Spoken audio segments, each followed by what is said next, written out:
There is a file in the German records from the war that describes the enemy agent they wanted above all others.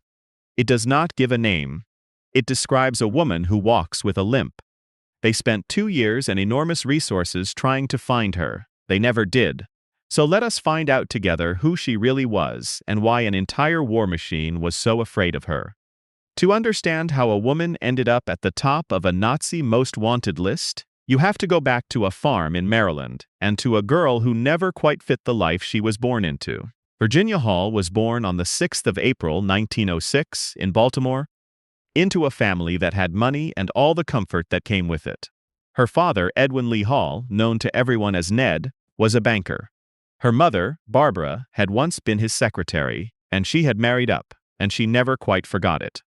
There was a family estate outside the city, a place called Boxhorn Farm in Parkton, Maryland, with land and animals and the kind of open space where a child could disappear for hours at a time. And there was, behind all of it, a very particular idea about what a girl from a family like this was supposed to become. She was supposed to marry well. That was the plan. That was more or less the whole plan. Virginia had other ideas almost from the start. Her grandfather had stowed away on a ship at the age of 9 and come back a wealthy man. And you get the feeling that some of that restlessness skipped a generation and landed squarely in her. She was the kind of child who collected the things other children were afraid of. She hunted, she rode. She once turned up at school wearing a bracelet made of live snakes, which tells you almost everything you need to know about how much weight she gave to the opinions of the people around her. Later in life, she described herself, with a kind of dry honesty, as capricious and cantankerous. She was not trying to be difficult. She was simply not very interested in being easy. And that mattered more than it should have, because of when and where she happened to be alive. She was bright, and her family could afford to let her be bright. She attended the Roland Park Country School in Baltimore, and then she went on to study at Radcliffe and at Barnard, two of the finest women's colleges the United States had to offer at the time. She studied languages and economics and history. But the classrooms of the East Coast were never going to be enough for her, and so she went to Europe, the way ambitious young Americans of her class often did in those years. She studied in Paris. She studied in Vienna. And somewhere in the middle of all that traveling and reading and listening, she became fluent in French, and in German, and in Italian. It is worth sitting with that for a moment. Fluent. Not passable, not conversational. Fluent in 3 languages that would one day drop her into the middle of a continent at war. She could not have known that then. She was just a young woman who loved the world and wanted to move through all of it freely. What she wanted, specifically, was to become a diplomat. She wanted to serve in the American Foreign Service, to represent her country in the embassies and consulates of Europe. And on paper, she was very nearly the perfect candidate. The languages, the education, the years abroad, the sheer nerve of her. If she had been a man, the door would have opened without a sound. But she was not a man. And here is the wall she walked into. At the time Virginia was trying to enter it, the American Foreign Service had several thousand officers. Of those several thousand, 6 were women. Not one of them was an ambassador. The institution was simply not built for someone like her, and it was in no hurry at all to change. So when she set out to take the Foreign Service exam, hoping to earn her way in on merit, the answer she kept receiving was some polite, official version of no. She did not give up. That was never really in her. Instead, she took the long way around. In 1931, she took a job as a clerk at the American Embassy in Warsaw, in Poland, telling herself that if she could not come through the front door, she would work her way in from the inside. A clerk's job was not the job she wanted. It was filing and paperwork and the slow, grinding patience of someone waiting for a chance that might never come. But she took it because it put her inside the building. And being inside the building was the first step. Around the same time, the comfortable world she had come from was quietly coming apart. The stock market had collapsed in 1929, and a good deal of the family money went with it. Her father died of a heart attack in 1931. The cushion she had grown up on was thinner now, and the pressure to be sensible, to come home, to marry and settle would have been very real. She ignored it. She stayed abroad. She kept pushing at a door that would not open. And that is where we leave her, for now. A young American woman in her 20s, far from home, gifted and stubborn and badly underestimated, certain that her real life was just about to begin. She was right about that part. She simply had no idea what shape it would take. Because what was coming for her next was not the breakthrough she had been working toward. It was a hunting trip, and a single careless moment, and an injury that would take part of her body and very nearly take her future along with it. It was December of 1933, and Virginia Hall was 27 years old. By then she had moved on from Warsaw and was working as a clerk at the American consulate in Smyrna, the city on the Turkish coast that we know today as Izmir. She was still a clerk. She was still waiting for the door to open. And on her free mornings she did what she had always done. She went out into the open country with a gun. That particular morning she had gone out after snipe in the marshes. Snipe are small, fast, erratic birds, and hunting them rewards patience and quick hands, both of which she had in abundance. She was competitive about it, the way she was competitive about almost everything. She wanted the first bird of the day. And as she was climbing over a low wire fence, her footing went, and the loaded shotgun slid in her grip, and it discharged. The blast tore into her left foot. What happened over the next few days is the part that is easy to rush past, and you should not rush past it. This was rural Turkey in 1933. There were no antibiotics yet, not really. Nothing that could reliably stop an infection once it set in.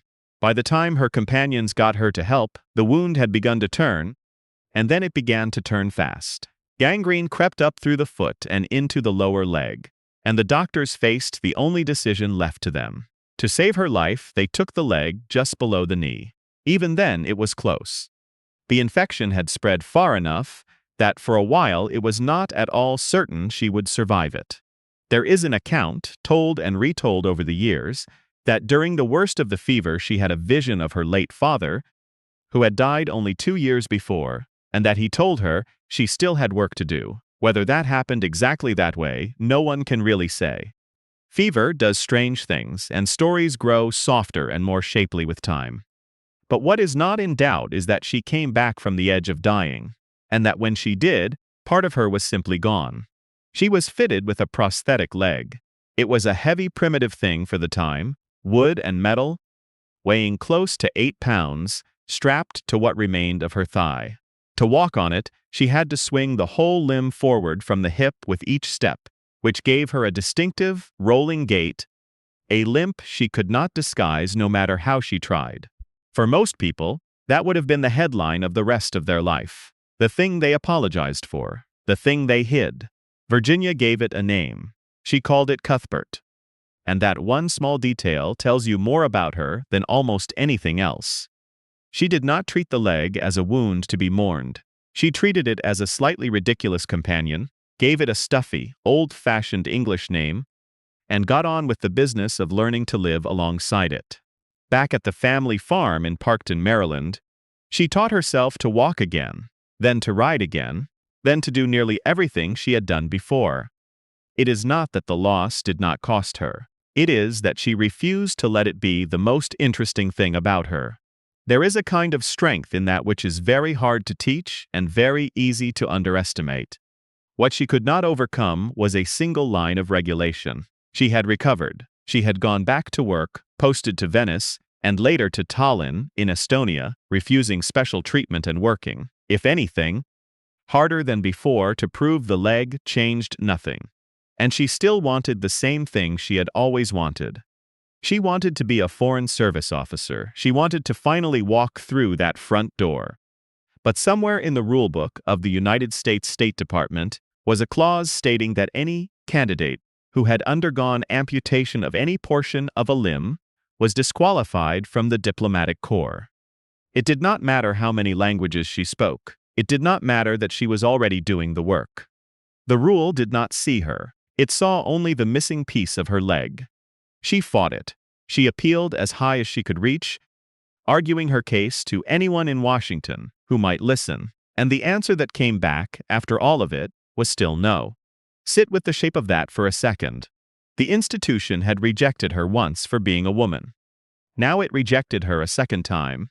For an accident on a marsh in Turkey, for a few inches of leg she had lost trying to live the adventurous life she had always wanted. 2 closed doors, for 2 things that had nothing to do with whether she could do the job. In 1939, she resigned from the State Department altogether. The dream she had built her whole young life around was finished, formally and finally, and she knew it.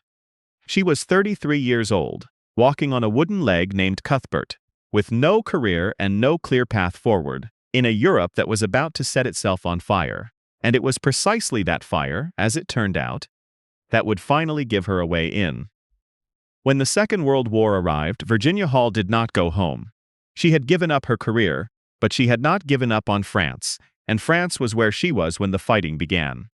In September of 1939, Germany invaded Poland, and within days Britain and France were at war. The United States stayed out of it. It would stay out of it for 2 more years. And so there was nothing requiring an American woman with no government job to do anything at all. She could have sailed back to Maryland, to the farm, to safety, to the life her mother still quietly hoped she would accept. No one would have thought less of her for it. She did the opposite. In early 1940, she volunteered to drive an ambulance for the French army. Think about what that meant in practice. She was 33, walking on a heavy wooden leg, and she put herself behind the wheel of an ambulance for an artillery regiment, the French 9th, hauling wounded men back from the edge of the fighting. She did not mention the leg. She did not ask for an easier posting. She drove, and she carried, and she did the kind of brutal, exhausting work that most people would have considered impossible for someone in her condition, and she did it without making any particular point of it. If there is a single thread that runs through her whole life, it is this. When she was told what she could not do, she went and did it quietly, and let the result speak for itself. But the French army she was serving was about to collapse. In May and June of 1940, the German military swept through France with a speed that stunned the world. The famous defensive lines simply did not hold. Paris fell. The French government surrendered, and the country was carved in 2. The North and the Atlantic coast came under direct German occupation. The South was left to a new French government based in the spa town of Vichy, a government that was technically independent but answered, in the ways that mattered, to Berlin. France, the country Virginia loved, had fallen in a matter of weeks. She got out. She made her way south and west, toward the Spanish border and then across it, intending to reach Britain. And it was on that journey, almost by accident, that the entire course of her life turned. In the border town of Irun, on the Spanish side, she fell into conversation with a man named George Bellows. He was British, and he was, though she may not have fully understood it at the time, an intelligence officer. They talked, and in the course of that ordinary conversation, Bellows took the measure of her. He saw a woman who spoke fluent French and German, who knew the European continent intimately, who had just driven an ambulance through the fall of a nation and walked out the other side, and who burned, visibly, to keep fighting the Germans. He did not recruit her on the spot. He simply gave her a telephone number in London, the number of a friend, he said, who might be able to find her useful work. Then she went on to London, and for a while, nothing happened. This is the part of the story that is easy to forget, because we know how it ends. But for a stretch of time, Virginia was just another stranded foreigner in wartime London, restless and underused, with a scrap of paper holding a phone number she had not yet called. Eventually, bored and looking for something real to do, she dialed it. And the friend on the other end turned out to be a man named Nicholas Bodington, who worked for something brand new. It was called the Special Operations Executive. The SOE had been created in 1940 on the direct instruction of Winston Churchill, with a famous and slightly terrifying mandate: set Europe ablaze. Its job was not conventional soldiering. Its job was sabotage, subversion, and the building of secret resistance networks inside the territory the Germans now controlled, to wage a hidden war from within. The trouble was that in those early days, the organization barely existed. It had a mission and almost no one to carry it out. It was desperate for people who could pass as Europeans, who spoke the languages, who could keep their heads, and who were willing to do something close to suicidal.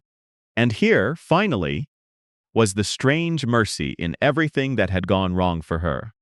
Every door that had been slammed in Virginia Hall's face now turned out to have prepared her perfectly.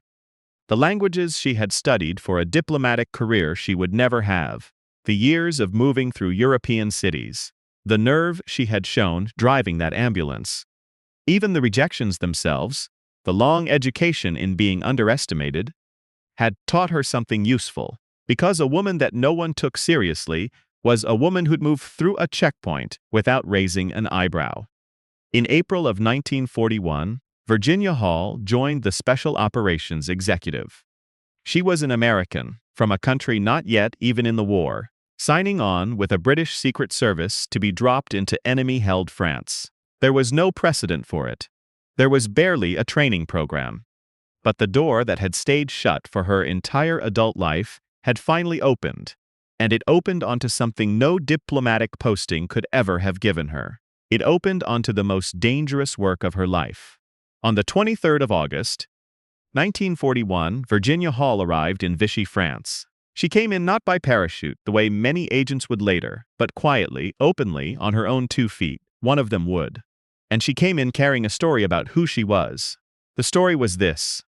She was Virginia Hall, an American reporter, filing dispatches for the New York Post. It was, as cover stories go, close to perfect.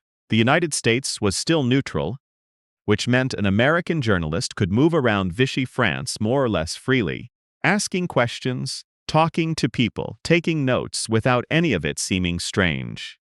Asking questions was the whole point of being a reporter.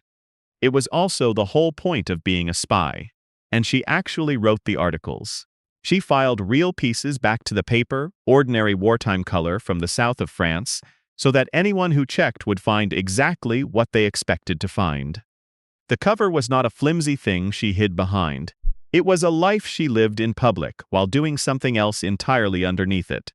She settled in Lyon, a large industrial city in the unoccupied southern zone, and she became the first female agent the Special Operations Executive sent into France and left there for any real length of time.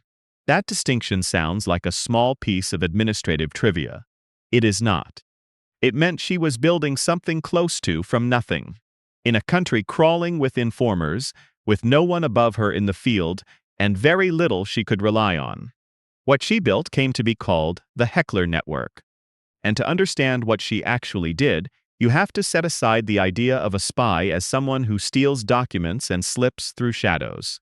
Virginia's real talent was for people. She found them, recruited them, organized them, and held them together. She gathered safe houses, places where an agent on the run could sleep for a night without being asked questions. She found couriers to carry messages, doctors who would treat a wound and keep quiet about it. Ordinary people willing to take an extraordinary risk. She funneled money and supplies to resistance groups that were still, in those early days, more idea than organization. She reported back to London on the movements of the German military, the mood of the population, the layout of the war as it actually looked on the ground. She was, in effect, the central node that a great deal of the early resistance in that region ran through.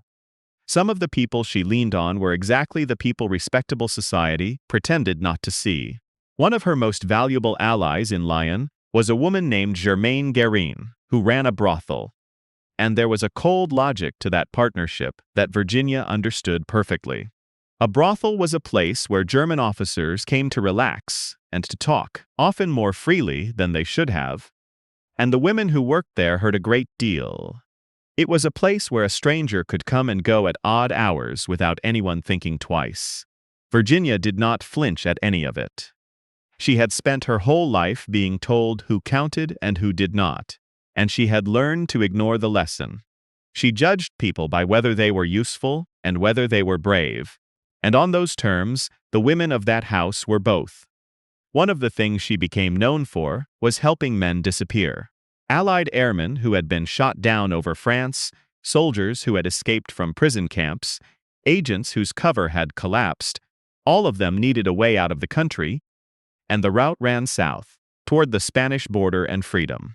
Downed airmen who made their way to Lyon were given a simple instruction. Go to the American consulate and say that you are a friend of Olivier. Olivier was Virginia, and one by one, with the help of Guerin and a web of others, she hid these men, fed them, and moved them down the line towards Spain and home. Then came the operation that made her reputation. In October of 1941, a group of 12 SOE agents had been arrested by the French police and held at a prison called Mozac, in the southwest of the country. 12 trained men, locked away, a catastrophe for an organization that had so few to begin with. Over months, Virginia helped engineer their escape, working with the wife of one of the prisoners, who visited regularly, carrying in food, and, hidden among it, the means to get out. The prisoners broke free in July of 1942, hid in the woods through an intense manhunt, and eventually reached Virginia in Lyon, who moved them on towards Spain. Several of them later returned to France to lead networks of their own. The official historian of the SOE would call it one of the most useful operations of its kind in the entire war. By now the French had a name for her. They called her La Dame qui boite, the lady who limps, and the Germans, who were beginning to sense the shape of something working against them in Lyon, had started using the same description, though they did not yet have a face or a name, or any idea that the person doing all this damage was a one-legged woman from Baltimore. That gap between what she was doing and what they knew was about to close. And when it did, she would become the most hunted person in occupied France. By the autumn of 1942, the Germans knew that something was working against them in the south of France. They did not know quite what it was, but they could see the evidence of it everywhere they looked. You have to understand how a reputation like this gets built, because it does not happen in a single dramatic stroke. It accumulates. A downed pilot who should have been captured turns up safe in London instead. A prison that was supposed to be holding 12 trained agents is suddenly, embarrassingly empty. Weapons appear in the hands of resistance groups that were meant to be disorganized and harmless. Reports on troop movements keep reaching the enemy with an accuracy that should not be possible. Take any one of those things on its own, and it is a nuisance. Put them all together, follow the lines back, and you begin to realize that they keep leading to the same city and to the same invisible hand. That hand was Virginia's. The network she had built in Lyon, the one called Heckler, had become something the Germans could feel but could not get hold of.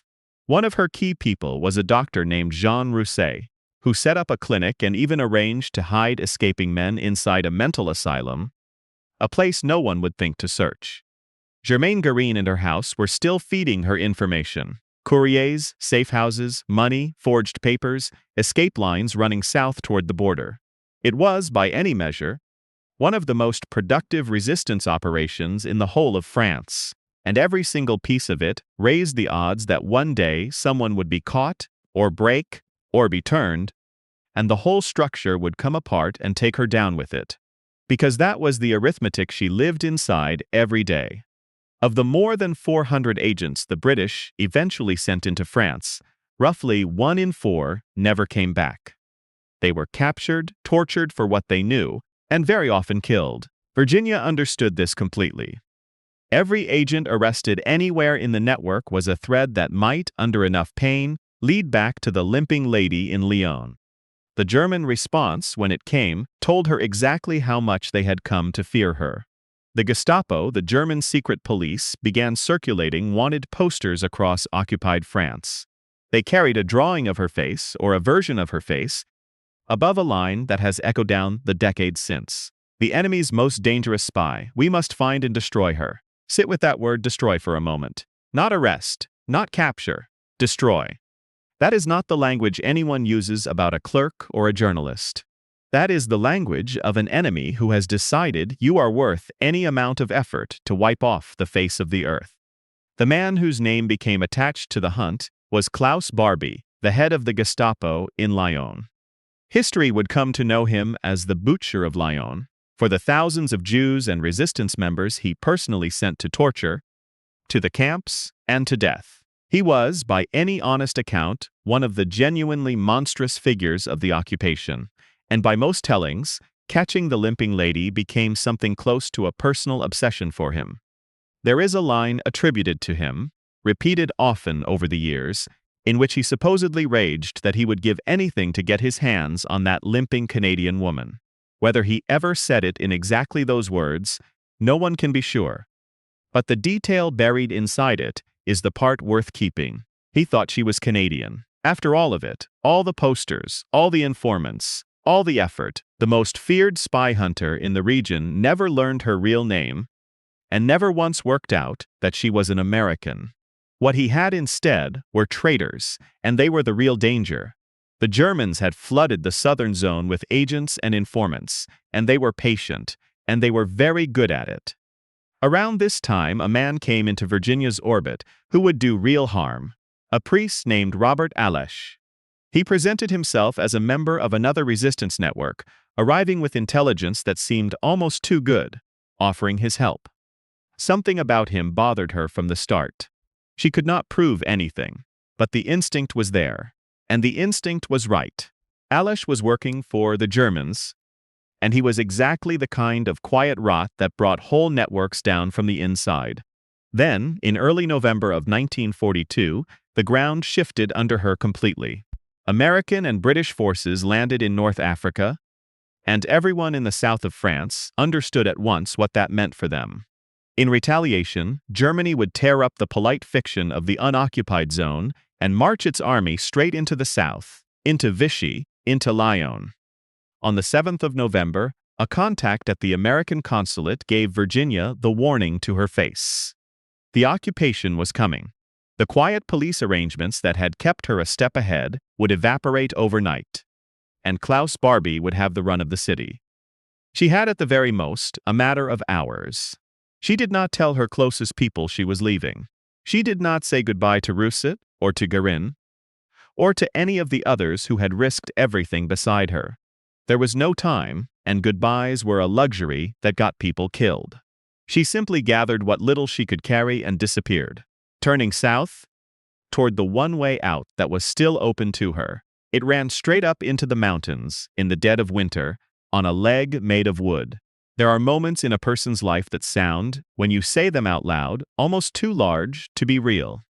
This is one of them.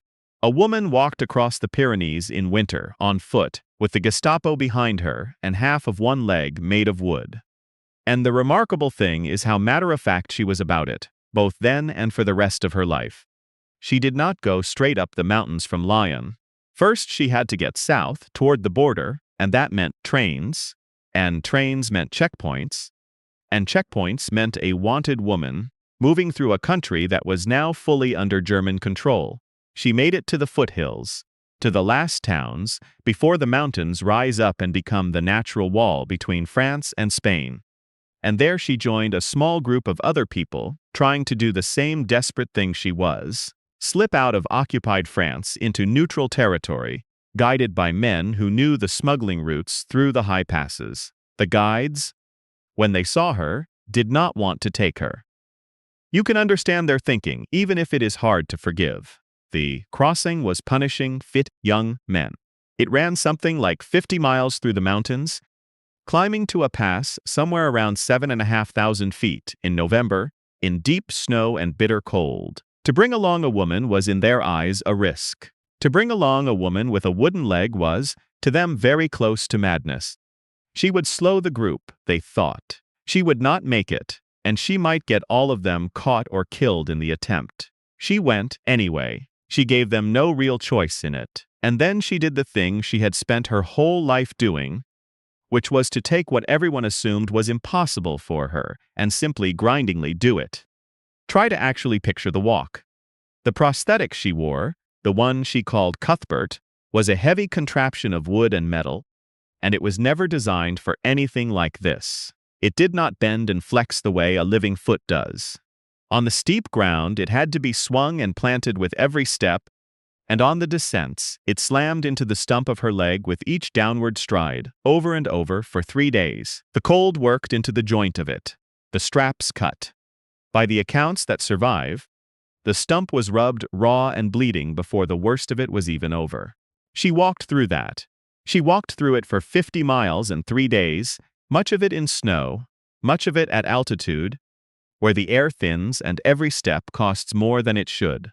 And somewhere along the way, from a safe house in the mountains, she got a message out to London.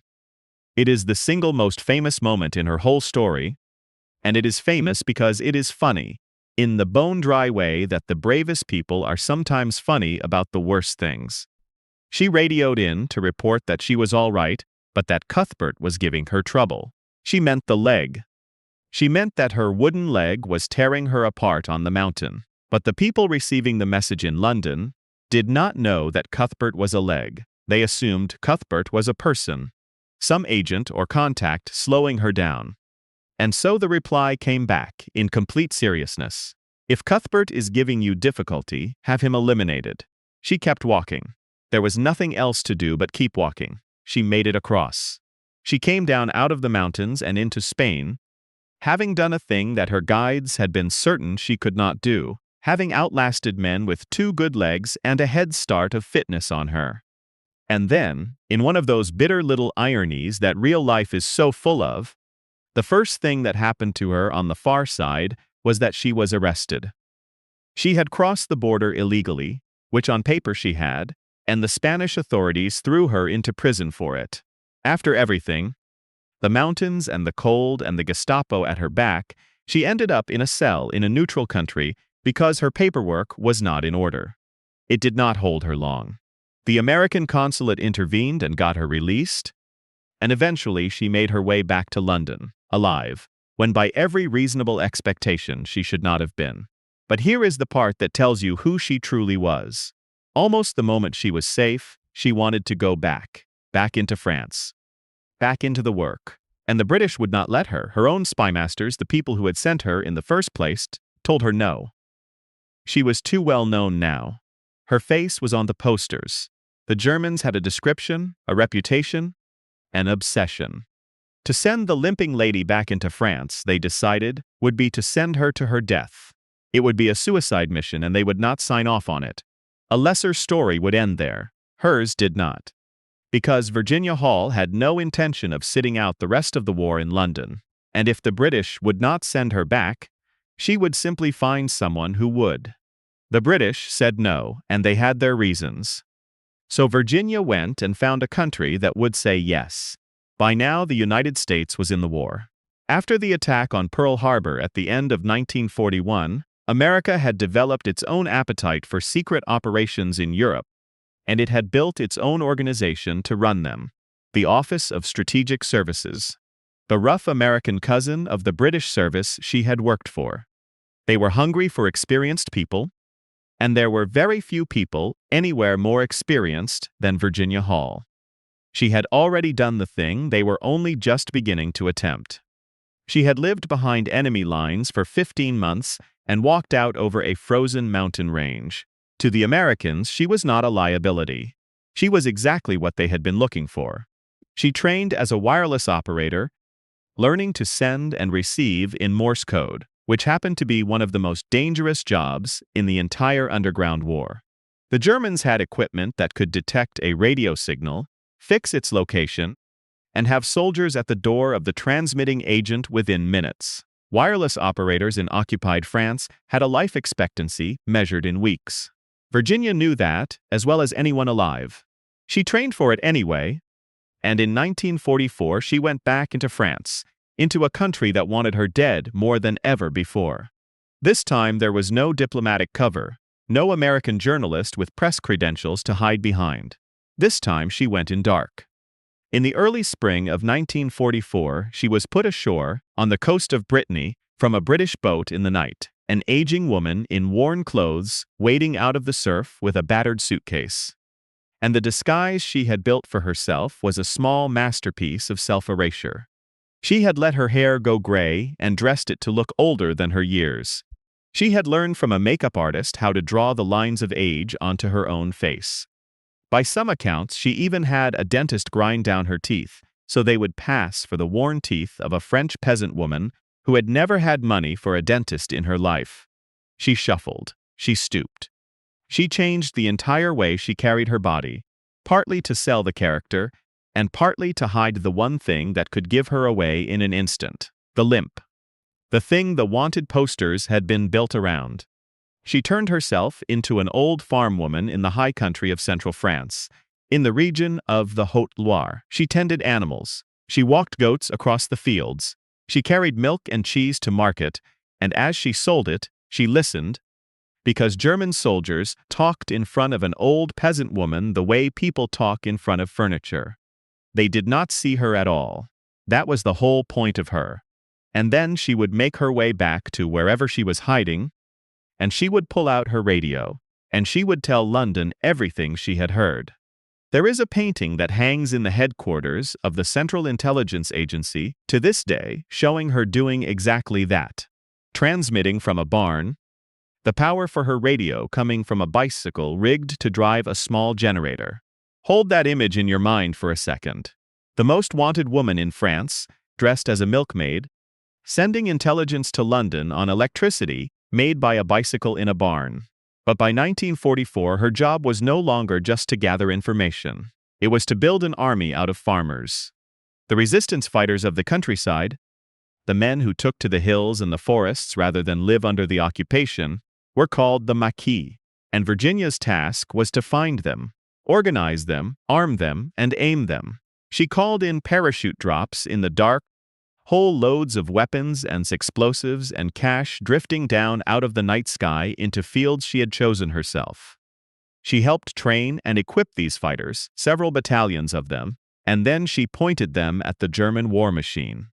They blew up bridges, they derailed trains, they cut telephone lines, ambushed convoys, and tore holes in the supply network the Germans depended on. At its height, the network she was woven into ran to something like 1,500 people. All of it was building toward one thing. On the 6th of June, 1944, the Allies landed at Normandy, and the liberation of France began in earnest. The work that Virginia and people like her had done in the months before, the sabotage and the chaos sown behind German lines, was meant precisely to help that invasion succeed, to slow the German response, to tangle the roads and the railways at the moment speed mattered most. In the weeks that followed, her fighters helped take back stretches of their own country, sometimes reclaiming villages before regular Allied troops had even arrived. Somewhere in this stretch, a French-American officer named Paul Gouillot came into her circle, sent in to work alongside her. He was shorter than she was, a few years younger, and by every account he matched her in nerve and in temper. He would, years later, become her husband, but that was all still in the future. In the summer of 1944, they were simply two people doing lethal work in a country tearing itself free. By the end of that year, France was largely liberated. The war in Europe still had months left to run, and there was even talk of sending Virginia on one more mission, into Austria, before the fighting there ended first. But her war, the long, hidden, almost unbelievable war she had fought since 1941, was essentially over. She had survived every bit of it, and almost no one would ever be permitted to know what she had done. When the war was over, the United States decided to give Virginia Hall a medal. It was not a small one. It was the Distinguished Service Cross, the second highest award for valor the American military can bestow, and she was the only civilian woman in the entire Second World War to receive it. President Harry Truman wanted to present it to her himself, in a ceremony at the White House, in front of cameras, the way a country honors its heroes in public. And Virginia turned him down.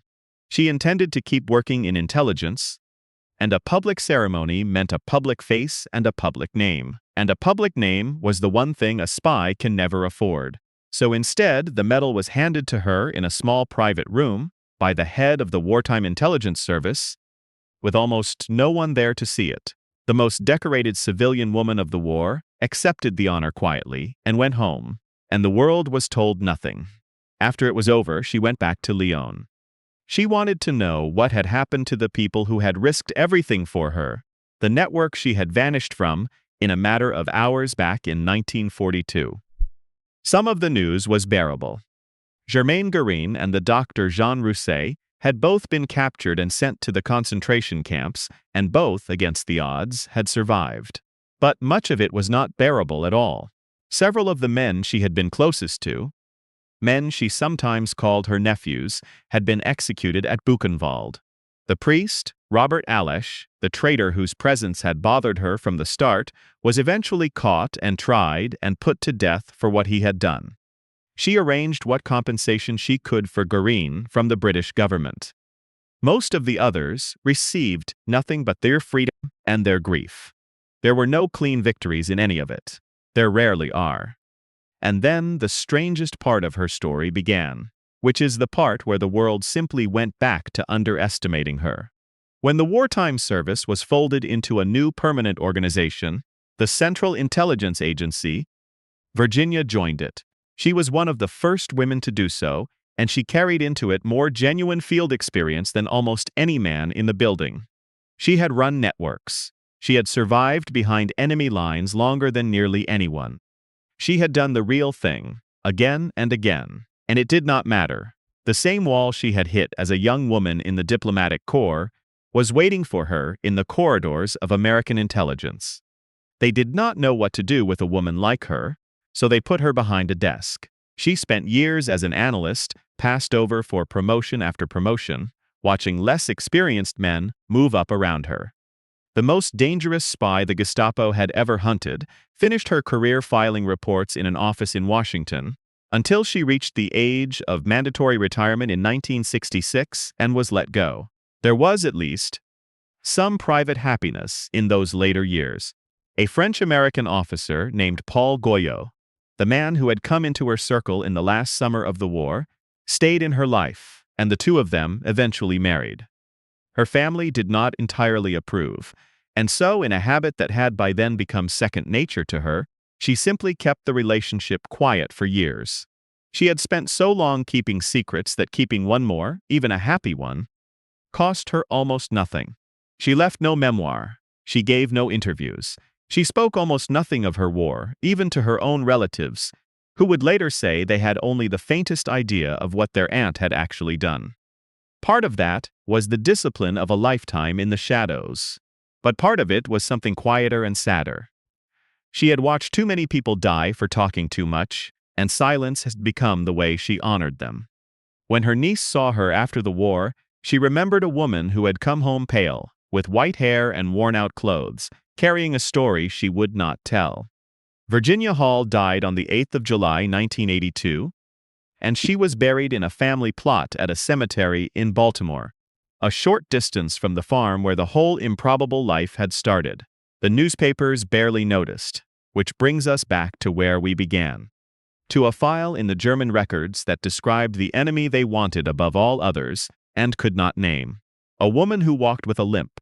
For decades, in a way, that was all the world ever really got of her, a description without a name, a shape without a story, an absence where one of the great figures of the war should have stood. It has only been in recent years, through the work of biographers and historians, that the name has finally been attached to the description, and the rest of us have been allowed to learn who she was. So now you know, she was an American woman from Baltimore who was told she could not be a diplomat because she was a woman, and then told she could not be one because she had lost a leg, and who answered both rejections by becoming something far more dangerous than any diplomat. She walked across a frozen mountain range on a wooden leg to escape the people hunting her, and then she came back and hunted them. And she did all of it without ever needing the world to know her name. That, in the end, may be the most remarkable thing about her. She never asked to be remembered. She just refused, every single day of her life, to be stopped.